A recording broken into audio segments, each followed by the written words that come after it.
Kumusta kayong lahat? Hiyori nga pala ng Wano Kuni Anime. Ito na famang nagbabagang mga pasabog at makapigil hiningang mga bakbakan sa pinakabagong chapter ng Elbaf arc ng One Piece. Sana pala'y ilike niyong videong to at sana'y huwag niyong skip kahit yung maikling ads lang dahil sobrang laking tulong na nito sa akin at sa ating channel.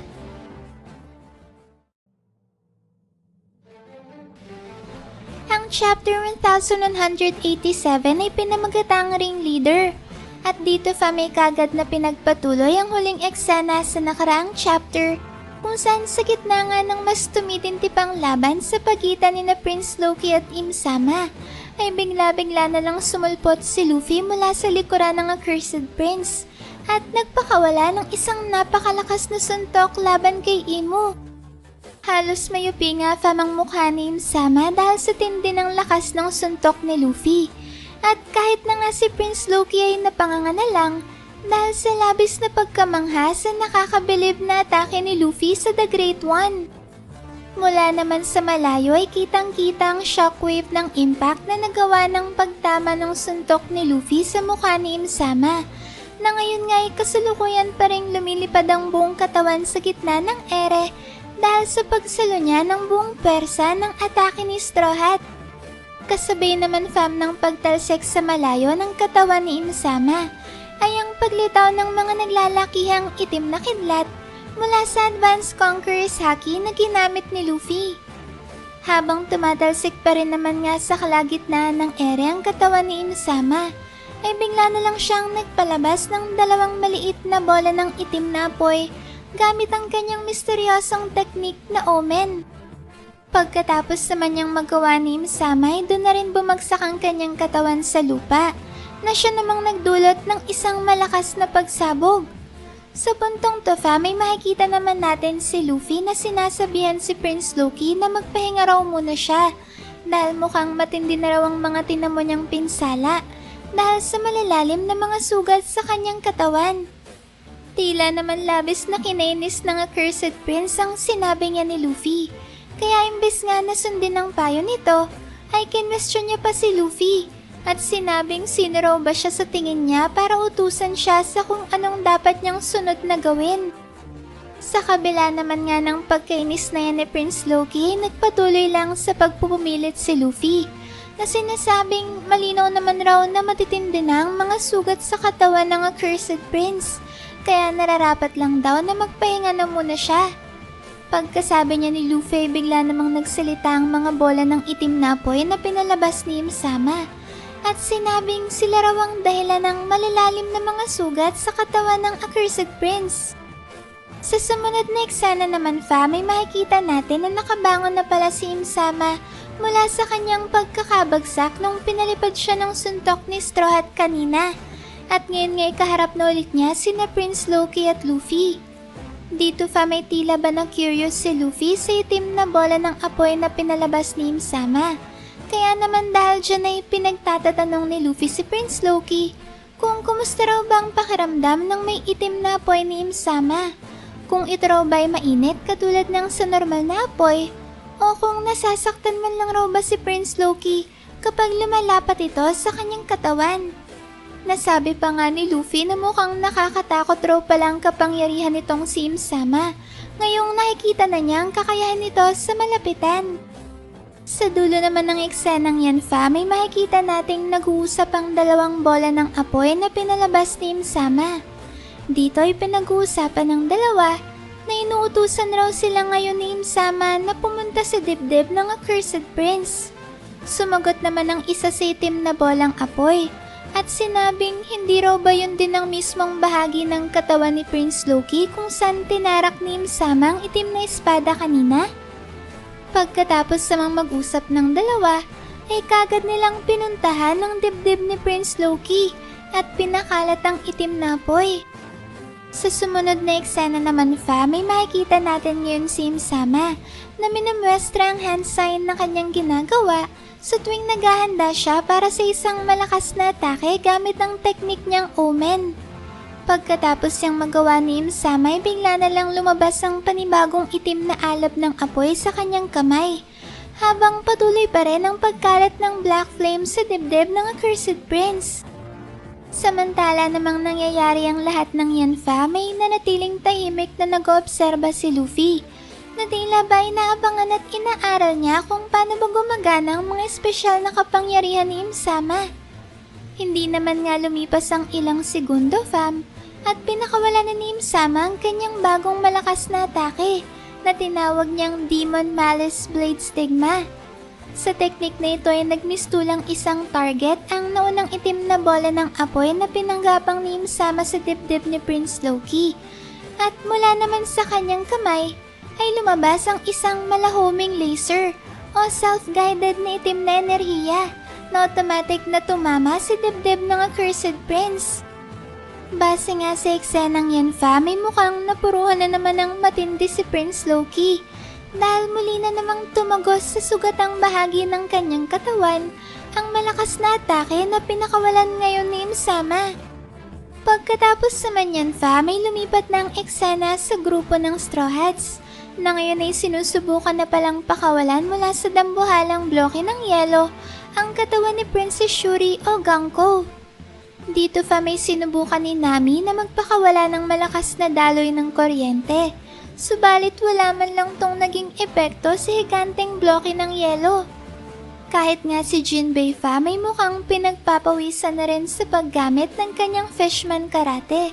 Subalit katulad nga ng nangyari sa kuryente ni Nami, ay wala rin tong nagawa para matunaw ang yelong pinagkukulungan ni Ganko. Mukhang kahit ang ibang Straw Hats na sina Frankie at Usopp ay sinubukan na ring tunawin ang dambuhalang bloke ng yelo. Subalit wala talagang naging epekto ang lahat ng kanilang ginagawa. Napatanong na nga si Usopp dito kung gawa raw ba sa diamante ang bagay na to. Sumagot naman si Frankie at sinabing baka nga raw gawa ito sa brilyante o sa kung anumang matibay na bato. Bigla namang naalarma si Nami at sinabing kung ganun nga raw, ay baka nadurog na ang mga buto sa katawan ni Princess Shuri. Sumagot naman si Brook at sinabing mukhang gawa naman raw sa yelong bagay na to dahil malamig ang ibabaw nito. Pagkasabi niya ni Brook ay bigla namang nabasigaw si Nami at binalaan si Frankie tungkol sa isang dambuhalang bagay na lumilipad papalapit sa kanyang likuran. Dito may malalaman natin ang higanteng katawan pala ni Prince Loki ang tinutukoy ni Nami. At ngayon nga ay makikita natin na mabilis na bumabagsak ang katawan ng Accursed Prince sa ibabaw ng malaking bloke ng yelo. Mukhang pagkatapos palang matamaan ng malakas na atake ni Im-sama kanina, ay diretsyong lumipad si Prince Loki papunta sa lokasyon malapit sa Walrus School, kung saan naroroon ngayon ang grupo ng Straw Hats. Hindi naman dito natapos ang pagkataranta ni Nami. Dahil pagkatapos ngang bumagsak ng katawan ni Prince Loki, ay nakita niyang paparating na higanteng maso ng Accursed Prince na si Ragnir. Dito may pinag-ingat ni Nami ang kanyang mga kapwa Straw Hats sa pangambang baka mabagsakan sila ng dambuhalang martilyo. Mabuti na nga lang at sa halip na kina Nami ay sa bloke ng yelo bumagsak si Ragnir. At base nga dito ay mukhang sinadyang iwasan ni Ragnir na matamaan niya ang Straw Hats, kaya minabuti niyang sa bloke na lang ng yelo siya lumanding. Kaagad namang napansin ng Straw Hats ang malalim na sugat sa bandang dibdib ni Prince Loki, kaya napatanong ang mga ito kung natalo na raw ba si Prince Loki ng kalaban, lalo na tila ba hindi na siya gumagalaw mula nung bumagsak ang kanyang katawan sa lupa. Pagkatapos namang lumanding sa bloke ng yelo ay bigla na lang nag-transform si Ragnir sa kanyang mythical Ratatoskr squirrel form at nagmadaling pumunta kay Prince Loki upang tingnan kung okay lang ba ang kalagayan nito. Sa dulo naman ng panel na yan may makikita natin na unti-unti na palang natutunaw ang bloke ng yelo dahil sa nangyaring paglanding dito ni Ragnir kanina. Kaya naman dahil dyan ay mukhang malapit nang magkitang muli sina Brook at Princess Shuri pagkatapos ng napakatagal na panahon. Sa puntong to naman may bumalik na ulit ang eksena kina Im-sama at Luffy. At sa pagkakataong ito ay makikita natin na si Luffy naman ang siyang ginamitan ni Im-sama ng parehong teknik na ginamit niya kay Prince Loki kanina.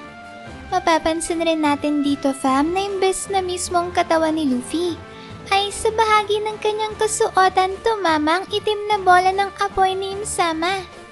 Habang patuloy namang kumakalat ang itim na apoy sa balabal ni Luffy, ay muling inimwestra ni Im-sama ang hand sign ng kanyang malakas na atake. Subalit bago pa man nga tuluyang pinakawalan ni Im-sama ang malakas na itim na enerhiya, ay nagawa ni Luffy na may tapon ang kanyang nasusunog na balabal. Kaya naman dahil dyan fam ay sinundan ng atake ni Im-sama ang nasabing balabal. Dahilan upang madali lang maiwasan ni Luffy ang napakalakas na atake ni Im-sama. Ang parehong malakas na atake na tila ba nakapagpabagsak sa Cursed Prince. Sa dulo naman ng eksenang yan pa, may makikita natin na para bang medyo nainis si Im-sama sa ginawang diskarte ni Luffy na siya ngang naging dahilan upang hindi tumama ang ginawa niyang atake dito. Pagkatapos niyan pa, may lumipat naman ngayon ang chapter sa daungan ng Western Village kung saan naghihintay si Saint Summers at ang ninakaw niyang barko ng mga Giants na magdadala sa mga dinukot nilang bata pabalik sa Holy Land Marisha. Malalaman naman natin sa eksenang to fam na nakarating na rin pala si Zoro dito. At ngayon ay kine-question siya ni Saint Summers kung ano raw bang ginagawa nito sa lugar na yon. Dito fam ay tinanong ni Saint Summers kung hindi raw ba si Zoro ang kasamahan ni Straw Hat na pinabagsak ni Im-sama kanina sa Western Village. Dagdag pa ng Holy Knight ay kung ayaw nga raw masaktan ni Zoro ay lumayo na raw siya sa lugar na yon hanggat kaya pa niya. Sumagot naman si Zoro at sinabing sina Saint Summers nga raw at ang mga Holy Knights ang siyang sumira sa nagaganap na masayang selebrasyon ng mga Giants. Kaya naman sila raw ang dapat lumaya sa Elbaf. Dito pa may kagad namang humingi ng pasensya si Saint Summers at sinabing kailangan lang raw nilang makuha ang mga batang Giants. Kaya naman sa oras daw na makabalik na mula sa Western Village ang kanyang kapwa Holy Knight kasama ang mga bata, ay alis na sila kagad sa Warland. Sumagot naman si Zoro at sinabing sakto naman raw pala at nagkataon na papunta na rin ngayon sa Western Village ang kanyang kapwa Straw Hats. Kaya naman kinalulungkot raw niyang sabihin na hindi na makakarating sa daungan ang kasamahan ni Saint Summers. Napatanong naman si Saint Summers kung paano raw nasabi ni Zoro na hindi na makakabalik ang kasamahan niyang Holy Knight. Nakangiti namang sumagot si Zoro at kumpiyansang sinabi na ito nga raw ay dahil mamamatay na sa Western Village ang kasamang Holy Knight ni Saint Summers. Pagkasabi niya ni Zoro ay natawa naman si Saint Summers na sinabing mukhang wala raw palang ideya si Zoro kung gaano nakalaki ang inilakas nilang mga Holy Knights ngayon dahil sa pinagkaloob na karagdagang lakas ni Im-sama sa kanila. Habang sinasabi naman niya ni Saint Summers, ay sakto naman niyang inatake si Zoro gamit ang kanyang Thorn Fruit ability. Mabilis namang nakakilos si Zoro at walang kahirap-hirap na iniwasan ang atake ni Saint Summers. At pagkatapos yan pa, may bigla namang lumipat ang eksena sa Western Village, kung saan makikita natin kasalukuyan ng tinatangay ng pinakamalakas na nightmare monster ni Saint Killingham na si Rain God Sasa, ang mga batang Giants. Bagaman naman nakarating na si Sanji sa Western Village, ay minabuti na muna niyang i-analyze ang kasalukuyang sitwasyon bago siya tuluyang gumawa ng aksyon. Dito pa may makikita nating pinag-iisipan ni Sanji ang tatlong opsyon na maaari niyang pagpilian. Ang kasalukuyan kasing sitwasyon ay ito. Merong isang babae na mas malaki pa sa mga Giants na persahang dumukot sa mga bata. At ngayon nga ay tumatakas ito papalayo sa Western Village. Sinabi dito ni Sanji na ang una raw sa mga opsyon na kanyang pinagpipilian ay ang sundin ng kanyang prinsipyo at huwag atakihin ng sino mang babae. Subalit kapalit naman ito ay hindi niya masasagip ang mga bata. Pangalawa naman raw sa kanyang opsyon ay hindi raw siya maaring tumunganga na lang habang nakikita niyang umiiyak ang mga magulang ng Giants na ngayon ngay walang magawa upang iligtas ang kanilang mga anak. At ang pangatlo at panghuli naman sa kanyang pinagpipilian ay ang tulungan ng mga Giants dahil hindi niya kayang tiising makita ang umiyak na mga nanay ng mga batang giants. Subalit kung itutuloy niya nga raw ito ay sisiguraduhin niya na hindi niya malalabag ang kanyang pinakaiingatang prinsipyo. Kaya kailangan raw niyang humanap ng paraan kung paano maliligtas ang mga bata nang hindi nilalabanan ng babaeng kalaban. At ang parang ito nga raw fam ay ang direktang pag-atake sa pinagmumula ng lakas ng dambuhalang babaeng yun. Walang iba kundi ang Holy Knight na si Saint Killingham. Habang sinasabi nga yan ni Sanji fam ay doon na rin niya inatake si Saint Killingham gamit ang pinakawalan niyang teknik na Ifrit Jambay.